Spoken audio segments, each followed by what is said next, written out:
Greeks में आपका स्वागत है। तो हम एक्सेल की सीरीज़ को आगे बढ़ा रहे हैं। पिछली सीरीज़ में जो एपिसोड था उसमें हमने बेसिक्स के बारे में देखा था। बेसिक्स के कुछ पॉइंट्स कवर किए थे जो कि एक इनिशियल लेवल पे जो पर्सन स्टार्ट करता है एक्सेल को सीखना, वो उसके लिए इम्पॉर्टेंट होते हैं। अब हम थोड़ा सा एडवांस लेवल पे आ रहे हैं जो कि हैं फंक्शंस। फंक्शंस एक वो सिस्टम है एक्सेल के अंदर जो हमारे बड़े से बड़े ऑपरेशंस को बहुत ईजिली क्लियर कर देता है और उससे हम बहुत बड़े बड़े कैलकुलेशंस कुछ ही चंद सेकंडों में कंप्लीट कर पाते हैं। तो फंक्शंस के बहुत सारी वैरायटीज़ हैं हमारे पास, मगर हम सबसे शुरुआत करेंगे काउंट एंड सम फंक्शन से। और काउंट के भी कुछ वेरिएबल फंक्शन होते हैं जो काउंट से रिलेटेड ही रहते हैं। उसी तरीके से सम के कुछ वेरिएबल होते हैं जो सम के रिलेटेड होते हैं, तो हम वो देखेंगे। उसके बाद हम लॉजिकल फंक्शंस देखेंगे। तो चलिए शुरू करते हैं। मैंने एक एक्सेल शीट प्रिपेयर करके रखी है।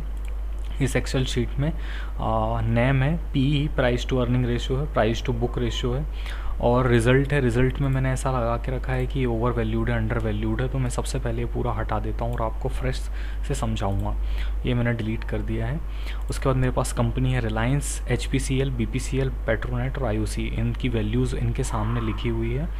और अब हम क्या करते हैं, सबसे पहले लॉजिकल फंक्शन लगाते हैं। तो लॉजिकल फंक्शंस 4 प्रकार के होते हैं मेनली: इफ़, एंड, और नॉट।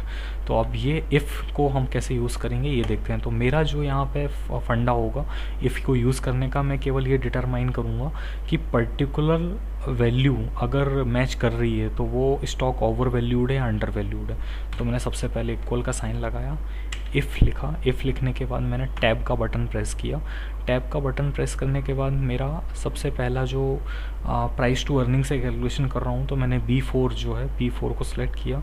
उसके बाद ग्रेटर देन, अगर प्राइस टू अर्निंग 10 के ऊपर है तो वो स्टॉक जो है ओवर वैल्यूड होगा। तो ये मैंने कंडीशन लगा दी। उसके बाद वो वैल्यू व्हाट इफ़ ट्रू, तो अब मुझे यहाँ पर लिखना है ओवर वैल्यूड। अगर ये इसके ऊपर रहा तो ओवर वैल्यूड होगा, ये मुझे डबल कोट पे लिखना है। फिर मैंने कॉमा लगाया और फिर मुझे अगर नहीं है तो अंडर वैल्यूड, तो ये मैंने अंडर वैल्यूड लिख दिया। इसका डबल कोट किया और टैब को प्रेस कर दिया। तो ये ओवर वैल्यूड है क्योंकि इसकी वैल्यू 31 के ऊपर है, सॉरी 10 के ऊपर है। हमने जो अपना क्राइटेरिया रखा है वो 10 का रखा हुआ है। तो अगर कोई स्टॉक का PE 10 के ऊपर है तो वो ओवर वैल्यूड है।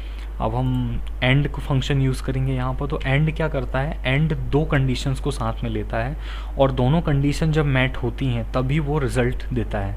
तो अब पहली कंडीशन मैंने सबसे पहले एंड लिखा, फिर मैंने टैब की बटन प्रेस करी। पहला लॉजिक जो है वो मेरा लॉजिक ये है कि अगर PE की वैल्यू 10 के ऊपर है। सेकंड लॉजिक जो है वो ये है कि अगर प्राइस टू बुक वैल्यू की प्राइस टू बुक जो है बुक वैल्यू अगर वो 6 के ऊपर है तो वो स्टॉक ओवर वैल्यूड होगा।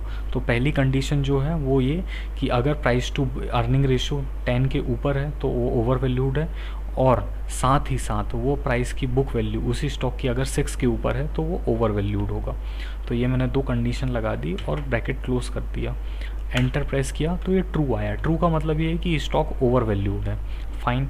उसके बाद अब आप एक चीज़ ये देखिएगा कि ये केवल उन्हीं में ही कंडीशन लगाएगा जिन स्टॉक्स में वो क्राइटेरिया फुलफ़िल हो रहा होगा।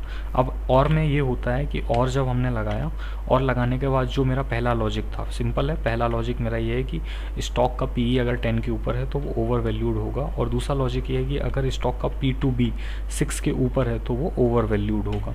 ये दोनों कंडीशन लगाने के बाद ये और का फंक्शन है। और का फंक्शन क्या करता है, दोनों कंडीशंस में से अगर कोई एक कंडीशन भी मैट होती है तो वो स्टॉक ओवर वैल्यूड हो जाएगा। तो ये मैंने लगा दिया और एंटर किया तो यहाँ पे ट्रू आ गया।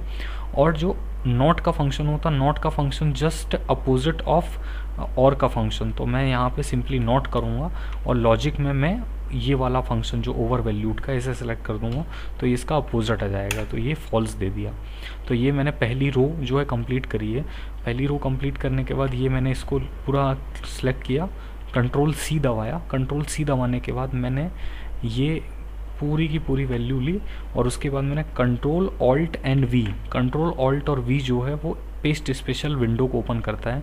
यहाँ पे मुझे केवल फार्मूला कॉपी करना है, तो मैंने फार्मूला पे क्लिक किया और ओके पे राइज कर दिया। अब आप देखेंगे कि ये इस तरीके से सेव हो चुका है।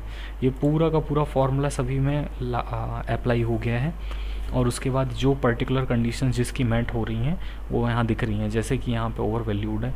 दूसरी कंडीशन यहाँ पे अंडर वैल्यूड है, क्योंकि हमारी कंडीशन क्या कहती है कि अगर किसी स्टॉक का पीई 10 के ऊपर है, अगर स्टॉक का पीई 10 के ऊपर है तो वो स्टॉक ओवर वैल्यूड होगा, बट इसका पीई जो है 10 के नीचे है, बिलो 10 है, तो वो अंडर वैल्यूड है। यहाँ पर दो कंडीशंस थी। पहली कंडीशन ये कह रही थी कि स्टॉक अगर 10 के ऊपर पीई है तो वो ओवर वैल्यूड होगा, और दूसरी कंडीशन ये थी कि अगर जो P/B रेशो है अगर वो 6 के ऊपर है तो वो स्टॉक जो है ओवर वैल्यूड होगा। बट दोनों ही कंडीशन मैट नहीं हो रही, इसलिए फॉल्स हुआ। और ये बाकी के जो लास्ट के 4 हैं इनमें कोई में भी ये कंडीशन मैट नहीं हो रही है। इसके अलावा और में ऐसा सिस्टम देखा होगा आपने कि कोई भी एक कंडीशन अगर मैट हो रही है तो वो स्टॉक सही या गलत अपने आप सेलेक्ट कर लेता है, और नॉट जस्ट उसका अपोजिट होता है। तो इस तरीके से लॉजिकल फंक्शन काम करते हैं। ये लॉजिकल फंक्शन बहुत इंपॉर्टेंट होते हैं जब हम बड़े डेटा सेट पे काम करेंगे, तो ये लॉजिकल फंक्शन हमें बहुत अच्छे से हेल्प होंगे। अब हम आते हैं काउंट में। काउंट फंक्शन क्या करता है? काउंटिंग करता है। तो सपोज़ करिए मैंने यहाँ पे लिखा काउंट। अब मुझे काउंट किसको करना है? मुझे ये काउंट करना है कि यहाँ पे कितने वेरिएबल्स हैं। तो ये मैंने उसको सिलेक्ट किया और टैब बटन प्रेस किया तो 5 वेरिएबल है। अब मैं मैनुअली गिनता हूँ तो 1 2 3 4 5 वेरिएबल एग्जैक्ट सही है। अब दूसरा फंक्शन जो होता है वो काउंट इफ का होता है। काउंट इफ में एक क्राइटेरिया आ जाता है कंडीशन का, तो काउंट, उसके बाद काउंट इफ मैंने सेलेक्ट किया, टैब का बटन प्रेस किया। अब ये मुझसे पूछ रहा है कि रेंज क्या है, तो मैंने रेंज सेलेक्ट करी। उसके बाद में अब मुझे क्राइटेरिया पूछ रहा है, तो मैं क्राइटेरिया में ऐसा लिख देता हूँ कि अगर पर्टिकुलर स्टॉक, या फिर हम एक काम करते हैं, हम ऐसे सेलेक्ट नहीं करते हैं, हम पर्टिकुलरली इस रेंज को सिलेक्ट करते हैं ताकि हमें पता चल जाए कितने स्टॉक्स ओवर वैल्यूड हैं, अंडर वैल्यूड है। अब मैंने यहाँ पे क्राइटेरिया लिखा है, तो क्राइटेरिया में काउंट केवल ये वही करेगा जो क्राइटेरिया मैं यहाँ मेंशन करूँगा। तो मैं चाहता हूँ मुझे पता चल जाए कि अंडर वैल्यूड स्टॉक कितने हैं, तो मैंने यहाँ पे अंडर वैल्यूड सेलेक्ट किया, लिखा, और उसके बाद डबल कोट के अंदर इसे ब्रैकेट क्लोज करके मैंने एंटर किया। तो आप देखेंगे यहाँ पे 2 आंसर आ रहा है। इसका मतलब है इस पूरी रेंज में केवल 2 ही स्टॉक हैं जो अंडर वैल्यूड हैं। तो एक स्टॉक ये अंडर वैल्यूड है और एक स्टॉक ये अंडर वैल्यूड है। अब तीसरा जो होता है काउंट इफ्स। काउंट इफ्स जो है मल्टीपल आर्ग्यूमेंट्स लेता है। तो काउंट इफ्स की जो पहली क्राइटेरिया था वो ये है कि मैंने सबसे पहले इसका क्राइटेरिया रेंज ले ली। ये मेरा पहले क्राइटेरिया रेंज आ गई है। उसके बाद जो मेरा क्राइटेरिया है वो क्या कहता है? मेरा क्राइटेरिया ये कहता है कि जो भी स्टॉक अंडर वैल्यूड है उनकी काउंटिंग हो। तो ये पहला मैंने क्राइटेरिया लिया। अब दूसरा क्राइटेरिया मैं और ये भी लेना चाहता हूँ कि जिस स्टॉक का अब दूसरा जो मेरा क्राइटेरिया रेंज है वो मेरी P/B को लेकर है, मतलब प्राइस टू बुक रेशियो को। ये मैंने रेंज ले ली। अब इसका क्राइटेरिया क्या कहता है? इसका क्राइटेरिया ये कहता है कि जिस स्टॉक का मैंने अंडर वैल्यूड के लिए, अंडर वैल्यूड की वैल्यू मैंने 6 ली थी। तो सपोज़ करिए जो भी स्टॉक बिलो 5 होगा, बिलो 5 ले लेता हूँ मैं, ये बिलो 5 लिया, वो मुझे काउंट करके दे देगा। तो ये मैंने ये कंडीशन ले ली और एंटर किया। तो आप देखेंगे केवल एक ही स्टॉक है जो 2 क्राइटेरिया को मैच करता है। पहला क्राइटेरिया कहता है कि वो अंडर वैल्यूड होना चाहिए, तो ये पूरी लिस्ट में से हमने देखा कि यहाँ पे 2 अंडर वैल्यूड स्टॉक हैं, 1 और 2। दूसरी कंडीशन बोलती है कि वो स्टॉक का जो प्राइस टू बुक रेशियो है वो 5 के नीचे होना चाहिए। तो यहाँ पे केवल एक ही स्टॉक है, ये वाला HPCL। ये हमारे क्राइटेरिया को मैच कर रहा है, इसलिए उसने काउंट इफ्स में हमें क्राइटेरिया दिया है। तो ये इसका रिज़ल्ट 1 आ गया है।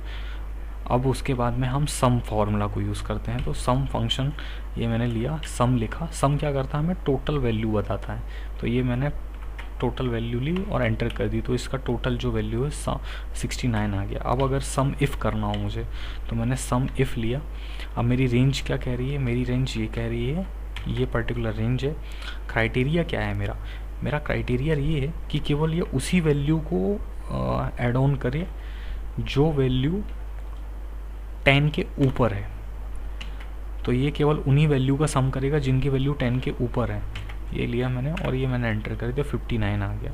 अब हम अगर इसको मैनुअली चेक करें तो सबसे पहले मैं देखूंगा कि मेरे पास 10 के ऊपर की वैल्यू 31 है, मैंने 31 को ऐड किया। फिर मेरे पास 16 है, मैंने 16 को ऐड किया। और फिर मेरे पास 12 है, मैंने 12 को ऐड किया और एंटर करता हूँ तो 59 आता। मतलब ये फार्मूला एग्जैक्ट उस सिचुएशन और उस कंडीशन को फॉलो कर रहा है। तीसरा जो हमने देखा सम इफ्स, इसमें मल्टीपल आर्ग्यूमेंट्स लेता है। सम इफ्स को मैंने सेलेक्ट किया। अब मेरी सम रेंज क्या है, मेरी सम रेंज जो है P2E है। P2E रेशियो को मैं कैलकुलेट करना चाहता हूँ। उसके बाद मेरा क्राइटेरिया रेंज क्या है, मेरा क्राइटेरिया रेंज दूसरा जो है वो है over valued to under valued मैंने ले लिया। अब इसमें मैं क्राइटेरिया कौन सा चाहता हूँ, मैं ये चाहता हूँ कि केवल वही वैल्यू कैलकुलेट हैं जो ओवर वैल्यूड हैं, तो मैं यहाँ पे ओवर वैल्यूड मैंने लिखा, मेंशन कर दिया। उसके बाद मैंने ब्रैकेट कॉमा लगाया। अब दूसरी क्राइटेरिया की रेंज मेरी क्या है, दूसरी क्राइटेरिया की रेंज मेरी ये है P2B को लेकर, ये मैंने P2B को सिलेक्ट किया। और फिर उसके बाद इसकी भी क्राइटेरिया रेंज में लगाता हूँ कि केवल और केवल वही स्टॉक का मतलब सिलेक्शन हो जिनकी वैल्यू P2B में 6 के ऊपर है। तो ये मैंने 6 के ऊपर की रेंज लगा दी और ब्रैकेट क्लोज करके एंटर किया, तो ये 31 आ गया। अब इसको हम मैनुअली चेक करते हैं कि आया कैसे। सबसे पहली कंडीशन जो हमारी लगी थी वो ये थी कि हमारी P2E की रेंज का कैलकुलेशन होना है, पहला कंडीशन, तो ये पता चल गया कि इस रेंज की कैलकुलेशन होनी। फिर अब हमारी कंडीशन थी कि ये जो है ओवर वैल्यूड और अंडर वैल्यूड में, तो हमने लगाया ओवर वैल्यूड। तो ओवर वैल्यूड कितने हैं, 1, 2 और 3 ओवर वैल्यूड हैं, तो ये 3 का ही वैल्यू कैलकुलेट होगी।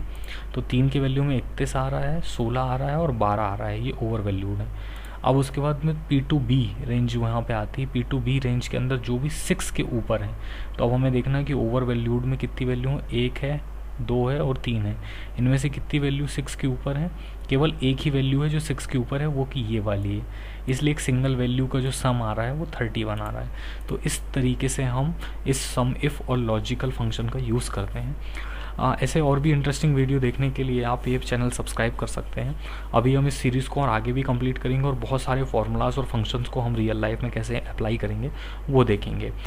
ये जो वर्कबुक है, इस वर्कबुक को मैं आपको लिंक में डिस्क्रिप्शन के लिंक में दे दूँगा, तो आप उसे डाउनलोड करके खुद के लिए प्रैक्टिस कर सकते हैं। And thank you so much.